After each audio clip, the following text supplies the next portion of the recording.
सोना जरूरी है, 2 से 3 घंटे बहुत होता है सोना। हार्ट अटैक के पेशेंट्स उनके पास में आए, उसमें 78% स्लीप डिप्रीव्ड थे। आप योगा टीचर भी है, बहुत लोग आपसे सीख भी रहे योगा। कुछ ऐसा योगिक टेक्निक भी है कि जो स्लीप में सपोर्ट करती है? ऐसी टेक्निक्स हैं। So first of all Monu, thank you अपना टाइम देने के लिए। एक टॉपिक पे मैं जो आपसे डिस्कशन करना चाह रहा हूँ, बिकॉज ये बहुत कंफ्यूजिंग टॉपिक है। स्लीप हमारी हेल्थ के लिए कितना इंपॉर्टेंट है? बिकॉज मैं बहुत सारे आर्टिकल पढ़ता हूँ, बहुत सारे वीडियोस देखता हूँ, अलग अलग स्पिरिचुअल गुरु अलग अलग बात करते हैं। Some spiritual gurus are talking कि 2 से 3 घंटे बहुत होता है सोना। एक आर्टिकल में जापानीज पर्सन का सुन रहा था और पढ़ रहा था, राइट। उसमें मैंने देखा यंग रहने के लिए वो सिर्फ आधे घंटे सोता है, राइट। बट उसके कॉन्ट्ररी देयर आर आर्टिकल जहाँ पे लोग अर्ली एज में एक्सपायर हो गए या उन्होंने हेल्थ अपनी बिगाड़ ली because of deprivation of the sleep. तो इसके बारे में आप क्या कहना चाहते हैं कि स्लीप कितना जरूरी है एक हेल्दी लाइफ जीने के लिए? देखिए, स्लीप बहुत इंपॉर्टेंट है एंड डाइट और एक्सरसाइज 60% कंट्रीब्यूट करते हैं ओवरऑल हेल्थ में, तो 30% स्लीप की क्वालिटी या स्लीप भी उसमें रोल प्ले करता है हमारी ओवरऑल हेल्थ के लिए। क्योंकि बहुत सारी ऐसी चीजें होती हैं बॉडी में जो स्लीप के टाइम पे बॉडी रिकवरी में, रिलैक्सेशन में या उन चीजों को क्योर करने में स्लीप के टाइम पे ही बॉडी को टाइम मिलता है, तो तब वो चीजें होती हैं। अभी रिसेंटली जाइडस हॉस्पिटल अहमदाबाद ने एक केस स्टडी की थी अपने 480 हार्ट अटैक के पेशेंट्स पे। तो उसमें उन्होंने पाया कि जितने भी हार्ट अटैक के पेशेंट्स उनके पास में आए, उसमें 78% स्लीप डिप्रीव्ड थे। तो ये खुद में एक बड़ा नंबर है। इससे प्रूव होता है कि स्लीप बहुत इंपॉर्टेंट रोल प्ले करती है। इवन हमारी कार्डियोवैस्कुलर हेल्थ की बात करो या ओवरऑल हेल्थ की बात, तो स्लीप का बहुत बड़ा रोल है। सो एक चीज तो क्लियर है कि सोना जरूरी है, बट कितना सोना है और वो सोने के दौरान, राइट, बहुत सारी वॉचेस दिखाती है, कुछ टाइम ड्यूरेशन डीप स्लीप रहता है, कुछ डिस्टर्ब स्लीपिंग रहती है। तो क्वालिटी ऑफ स्लीप भी मैटर करती है या टाइम ऑफ स्लीप भी मैटर करता है? एक्चुअल में देखिए, स्लीप के जो है ना 3 फेज होते हैं। तो एक होता है REM स्लीप, जिसको रैपिड आई मूवमेंट बोलते हैं। तो इसमें बेसिकली क्या होता है, हमारी ब्रेन अपनी एक्टिविटीज को कंसोलिडेट करता है। जो दिन भर में हमने कुछ नई चीज सीखी, नई चीज देखी या कुछ हमारे साथ कुछ कॉन्फ्लिक्ट्स हुए ब्रेन में, तो वो इन सब चीजों को कंसोलिडेट करता है ब्रेन और उनसे लर्न करता है या फिर अपने आप को अडेप्ट करता है उन सिचुएशन। की वजह से सपने आते हैं। हाँ, REM फेज में ही हमें सबसे ज्यादा ड्रीम्स आते हैं। सेकंड फेज होता है लाइट स्लीप। इसमें बॉडी और थोड़ा ज्यादा रिलैक्स हो जाती है, लेकिन इसमें क्या है, बॉडी जो है सिर्फ मसल लेवल पे, अपर लेवल पे मतलब अपने आप को रिलैक्सेशन फील कराती है। लेकिन सबसे इंपॉर्टेंट है डीप स्लीप। और डीप स्लीप में बॉडी एक्चुअल में रिकवरी एंड रिपेयरिंग का काम करती है। तो बॉडी में जो रिस्टोरेशन होता है, एनर्जी का रिस्टोरेशन करना है या रिपेयर वर्क करना है, जैसे कि हमारा दिन भर मेटाबॉलिज्म एक्टिवेट रहता है, हम खा पी रहे हैं, हम दौड़ भाग कर रहे हैं या फिर ब्रेन हमारा एक्टिवेटेड है, ये सारी हम चीजें कर रहे हैं, तो बॉडी का जो ज्यादा अटेंशन है उन चीजों के पीछे रहता है। लेकिन रिपेयरिंग वर्क एक लास्ट प्रायोरिटी होती है उसकी। लेकिन स्लीप में क्या होता है, हमारा मेटाबॉलिज्म थोड़ा सा स्लो डाउन हो जाता है, हमारी हार्ट रेट स्लो डाउन हो जाती है, टेम्परेचर ड्रॉप हो जाता है, बॉडी का जो ब्लड फ्लो है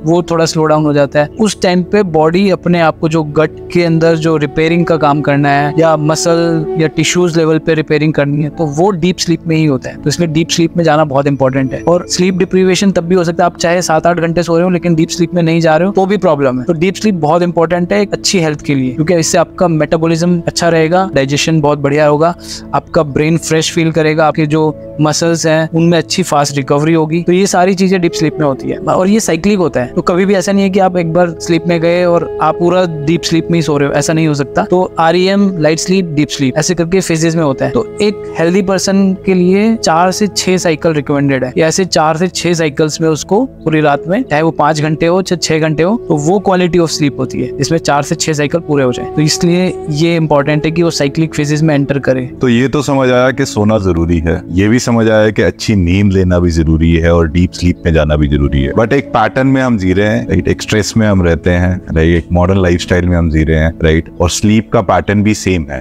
तो मैं किसी तरीके से अपनी क्वालिटी ऑफ स्लीप को इम्प्रूव कर सकता हूँ? तो चीजें हैं जो हमें फॉलो करनी चाहिए। सारी चीजें वैसे जनरली हमें पता है, जैसे लाइट डिम करनी है 1 घंटा 2 घंटे पहले, स्क्रीन टाइम कम करना है बेसिकली, क्योंकि हमारे जो ये पिनियल ग्लैंड है ना, ये लाइट सेंसर है, यही देखता है कि जब डार्क होगा तभी वो मेलेटोनिन रिलीज करेगा, और जब तक मेलेटोनिन हमारे बॉडी में रिलीज नहीं होगा तब तक हम डीप स्लीप इंड्यूस नहीं होगा। इसलिए लाइट डिम करनी है या फिर कम करनी है 1 घंटे पहले। दूसरा, जो स्टिमुलेंट्स हैं जैसे कॉफी है, चॉकलेट्स है, तो ऐसी चीजें अवॉइड करनी है, क्योंकि अगर आपने कोई स्टिमुलेंट खाया तो उसको 4-5 घंटे लगते हैं बॉडी में से उसके इफेक्ट को निकलने में।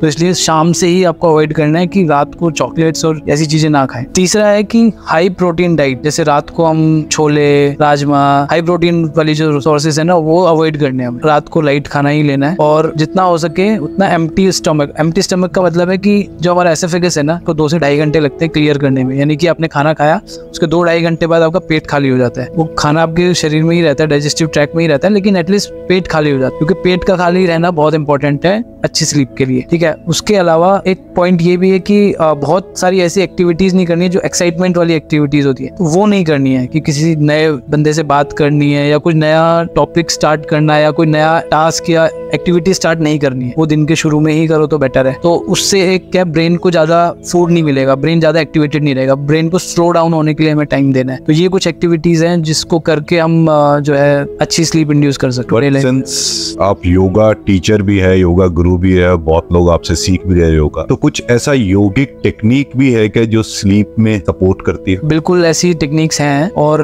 वो टेक्निक्स फॉलो करने जल्दी नींद आएगी। दूसरी चीज क्या है, आपकी क्वालिटी ऑफ स्लीप इंप्रूव हो सकती है वो चीजें करने। देखिए आप जनरल योगा करोगे तो उससे वैसे ही आपकी स्लीप क्वालिटी इंप्रूव होने वाली है, बट आज हम एक योगिक टेक्निक के बारे में भी बात करेंगे। और उससे पहले मैं थोड़ा सा थ्योरेटिकली आपको समझाने की कोशिश करता हूँ कि कैसे वो चीज काम करती है। तो बेसिकली हमारा जो नर्वस सिस्टम है ना वो 2 हिस्सों में बटा है, एक सिंपैथेटिक नर्वस सिस्टम और एक पैरासिम्पैथेटिक नर्वस सिस्टम। तो सिंपैथेटिक नर्वस सिस्टम काम कैसे करता है, वो फाइट और फ्लाइट मोड में काम करती है। जब ऐसी स्ट्रेस वाली सिचुएशन होती है जहाँ पे आपको कुछ एकदम फास्ट डिसीजन लेने हैं, उस मोड में जनरली हम उसी मोड में रहते हैं दिन भर। जब तक हमारा सिंपैथेटिक सिस्टम एक्टिवेटेड है तब तक नींद का या रिलैक्सेशन का कोई नाम ही नहीं है। लेकिन जब पैरासिम्पैथेटिक नर्वस सिस्टम एक्टिवेट होता है तो उसमें रेस्ट, रिलैक्स एंड रिपेयर, ये तीनों चीजें एक्टिवेट हो सकती है। तो इसलिए हमें इंपॉर्टेंट है कि पैरासिम्पैथेटिक नर्वस सिस्टम को एक्टिवेट करना है। और उसके अंदर भी एक बहुत इंपॉर्टेंट चीज है, वो है वेगस नर्व। उसके बारे में शायद आप लोगों ने सुना होगा। वेगस नर्व क्या है, ब्रेन से आती है और ये हमारे लेफ्ट ईयर से होते होते, गर्दन से होते हुए इधर चेस्ट के एरिया से डायफ्राम को कनेक्टेड हो और इवन हमारे पेट के ऑर्गन्स को भी कनेक्टेड होती है। तो जिससे वो अपने ऑर्गन्स को सिग्नलिंग करती है कि कैसे अब क्या फंक्शन करना है। तो ये वेगस नर्व को स्टिमुलेट करके एक्टिवेट करना बहुत इंपॉर्टेंट, और इसको एक्टिवेट 2-3 मेथड से किया जा सकता है। तो एक तो है कि गले में जो हमारी वोकल कॉर्ड है उससे भी कनेक्टेड होती है, तो इसलिए कोई हिम का साउंड या फिर कोई एक लो फ्रिक्वेंसी की जो वाइब्रेशन साउंड होती है ना, जैसे या ओम, ऐसी जो साउंड होती है उसके स्टिमुलेशन से ये एक्टिवेट हो सकती है। और दूसरा एक तरीका है कि हम डायाफ्राम ब्रीथिंग करें। डायाफ्राम ब्रीथिंग यानी कि आप लेट के भी कर सकते हो, बैठ के भी कर सकते हो, जिसमें कि आपका डायाफ्राम जो है कॉन्ट्रैक्ट हो रहा है और एक्सपैंड हो रहा है। जब ये कॉन्ट्रैक्शन और एक्सपेंशन होता है तो वेगस नर्व स्टिमुलेट होती है, और जब ये एक्टिवेट हो जाती है तो फिर वो ऑटोमेटिकली आप पैरासिम्पैथेटिक नर्वस सिस्टम एक्टिवेट होने के बाद में सारी डीप स्लीप वाली एक्टिविटीज आपकी बॉडी कर सकती है। जिस योगिक टेक्निक की हम बात कर रहे थे वो कैसे करना है एक बार हम डेमोन्स्ट्रेट करके दिखा रहे हैं। तो इसमें बेसिकली क्या करना है, हमें अपने जो डायाफ्राम है, चेस्ट रीजन है, उसको हमें ऊपर उठाना है और हमारे शोल्डर पीछे की तरफ टच होंगे और हिप्स जो है फ्लोर पे ही रहेंगे। ये एक्टिविटी आप बेड पे भी कर सकते हो सोने से पहले, किसी पिल्लो की मदद से या बॉल्स्टर की मदद से। बेसिकली आपको इस चेस्ट को ऊपर उठाने के लिए कोई ऑब्जेक्ट चाहिए, ये ब्लॉक भी हो सकता है या कोई पिल्लो भी हो सकता है। तो अभी ये हम यहाँ पे रख रहे हैं जो कि इनके इस रीजन के ऊपर आएगा, ठीक है। यहाँ पे रख के और इसमें क्या करना है, पीछे की तरफ बस लेट जाना है, लेट जाओ,